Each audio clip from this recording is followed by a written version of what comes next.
Good afternoon.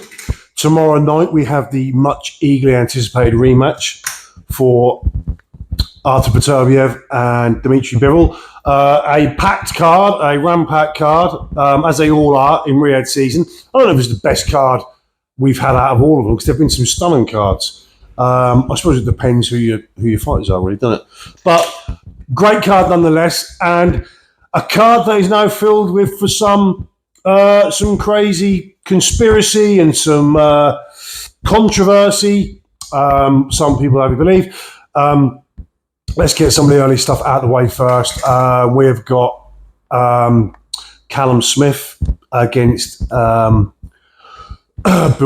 which is a fight of two sort of almost underachievers for me. Certainly in the ambition department, it's seen in their last few rounds. I don't think either of them have shown that much in the way of ambition in terms of their performances. So, and for Callum Smith, you would think that if he takes an L on this card, that'll be kind of it for Callum Smith and his career. So really, it's one of these. That's a really sort of out there one for me. Bit of a 50-50, bit of a mashup, because you don't really know who's going to turn up and who's going to show ambition enough that they really want to put in a performance. Because I think both of them have been lacking recently. The top of the bill, Beterbiev v Bivol. I've said this many times before, bore you all of it again, but that was my favourite fight last year by a mile for me personally, on just what I saw and what a display of the fine art at the very highest tier. This time out, going into that fight, I picked Beterbiev. After the final bell, but before the result was out, I picked Bivol. I thought Bivol had nicked it and done enough to nick it. But I don't argue with the result either way. Don't argue with the result, depending on what you like, depending on what you went for. Two contrasting styles, and that's how it played out on the night. And Beterbiev got the win, and I have no arguments really, even though I thought Bivol done enough to nick it. In terms of this fight, I'm picking Bivol. And I'm picking Bivol for a few reasons I've said before. I'll just quickly go over them again.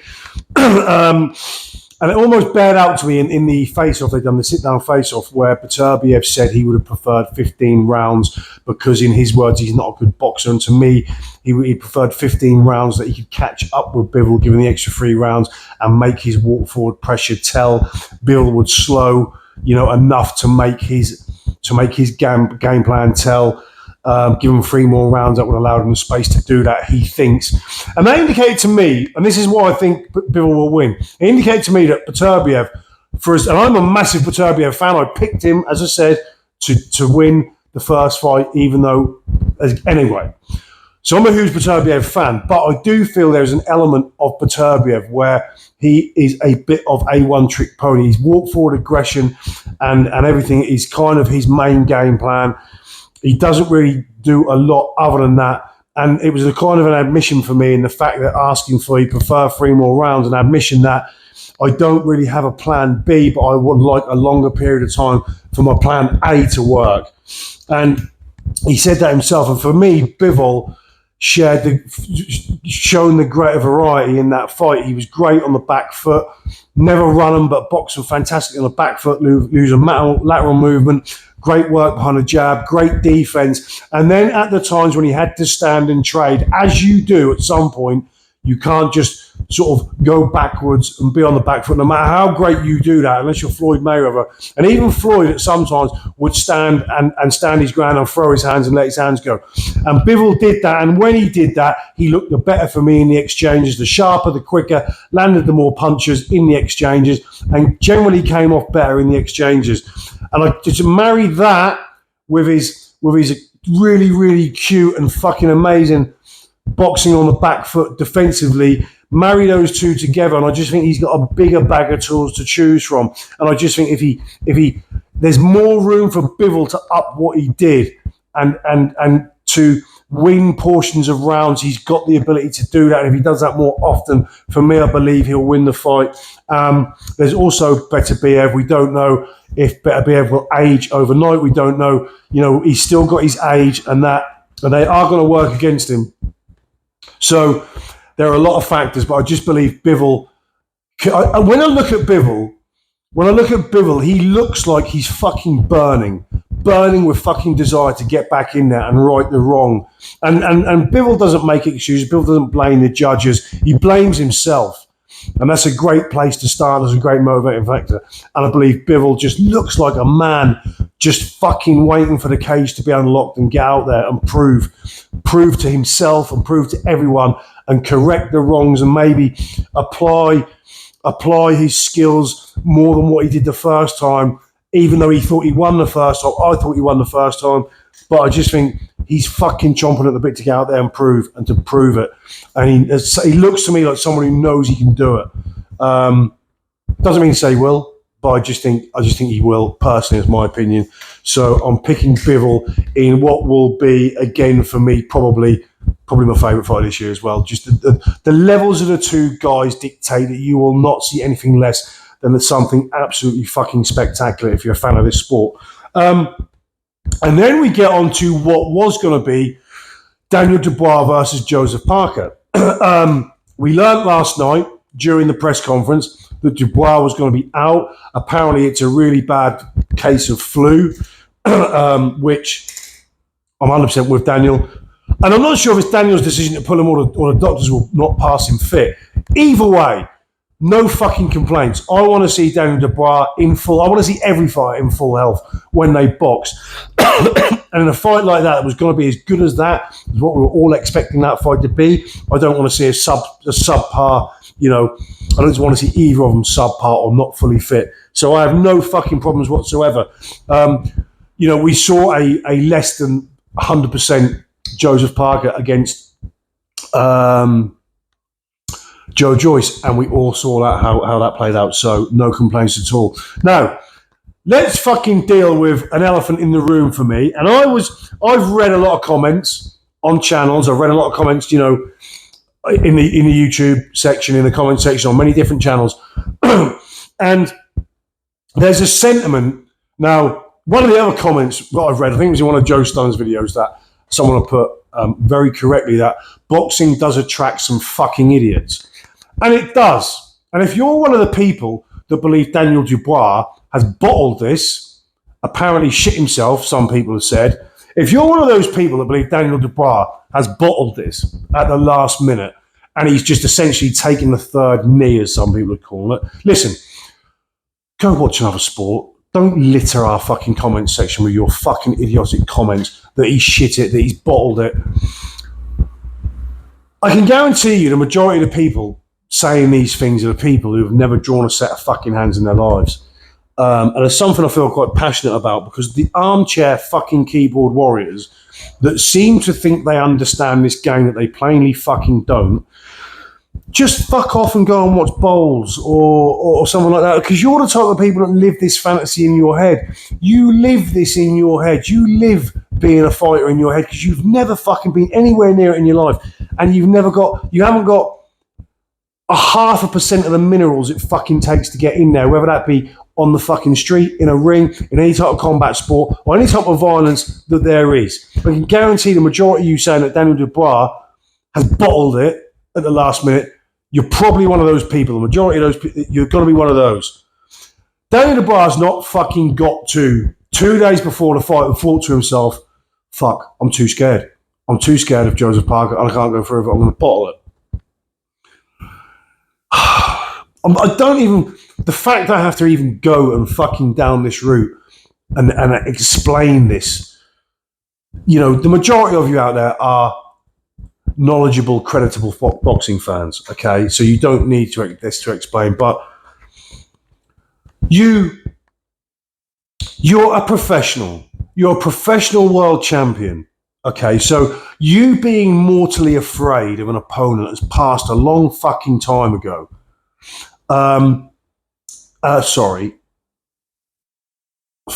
Fucking phone call. That has passed a long time ago, and you don't experience that. The fear you have, and speaking from experience, the fear you have, and this is at any level, but the only fears you have, that you don't fear the opponent. There's not a mortal fear of the opponent. You fear, what you do for you fear losing, and you fear losing in front of a crowd to a degree, or even though at that level, I'm sure this goes as well, but speaking personally, I feared losing in front of people I knew who were watching. You fear that. You fear losing in front of your fucking gym mates. You fear that. You don't fear the opponent. You almost fear yourself. It's you versus you, and you fear your own shortcomings that will lead to you getting beat and getting beaten and embarrassed in front of people you know. That's the only fear I can sort of speak of. But mortally fearing opponent enough that you get. Listen, when you box amateur, for the majority of the time, especially at a low level, you don't have a fucking clue who you're fighting. And that's worse. Not having a fucking clue who you're going to box is way worse, because what you manifest in your head is very rarely the case, but you manifest the fucking beast. That's what you manifest. And then there's like, fuck, I'm facing the beast. And then you get in there and the reality is not, it's just another guy. But when you know who you're fighting, to say that Daniel Dubois got to the last minute, and listen, Daniel Dubois got in there with Alexander Usyk. Daniel Dubois got in there with Anthony Joshua. Daniel Dubois has got in there with more opponents, if this was the case, to be fearful, to have mortal fear of, than Joseph Parker. Okay? So to say that he's just bottled it against Joseph Parker and he said, look, fuck, I can't go through it. I'm going to pretend I got flu because I just haven't got the bottle to get in the ring. Do you know how many times Daniel Dubois stepped in a fucking ring? Do you know how many times Daniel Dubois has stepped into a spar, a real fucking hard spar, verging on a gym fight, and has gone through that, to think that he's going to sit there and bottle it and lie to his team and lie to everyone, and then to think that to his paymasters, he's going to fucking bottle it, give up a fucking paycheck, give up the opportunity of future fucking fights on big cards. This is all these things come into account when you're talking about this fucking conspiracy theory of he's fucking bottled it and took a third knee. So let's just fucking put that to bed, okay? But what we have Martin Bacoli. Now, apparently, I was listening to Spencer Brown earlier, and Spencer Brown said there was Lawrence Okoli, there was Martin Bacoli, there was a few more, and Joseph Parker said, "Give me the best. Give me the best. Give me the most fearful." That is Martin Bacoli. And that doesn't surprise me at all with Joseph Parker. Joseph Parker will fight absolutely fucking anyone, and he always has done. And now I picked Dubois for this fight, and I picked Dubois because I think Joseph Parker has looked fragile. I think he looked fragile against Zhilei Zhang, and I think he's had a lot of hard fights, and I think the effects of the hard fights he's had are starting to show. I said that a long time ago. I said it after the Zhang fight, and I said Joseph Parker, for all his great wins, and a lot of people think I'm not a fan of Joseph Parker. I'm a massive fan of Joseph Parker. I'm just calling it how I see it. When Joseph Parker beat Deontay Wilder, the performance was hailed, the game plan by Andy Lee was lauded, and that's great. But in my opinion, Joseph Parker went out and boxed a Deontay Wilder that just didn't fucking turn up. Those are the objective facts. He didn't fucking turn up, and he didn't let his hands go. Joseph Parker didn't have to do a lot to win that fight, but credit to him, he won the fight. Against Zhilei Zhang, I thought he made the fight harder than it had to be for Joseph Parker. Someone with those natural attributes that he had, I don't think he used them. He stood in front of Zhilei Zhang and made the fight kind of easy for Zhilei Zhang and found himself on the floor a couple of times.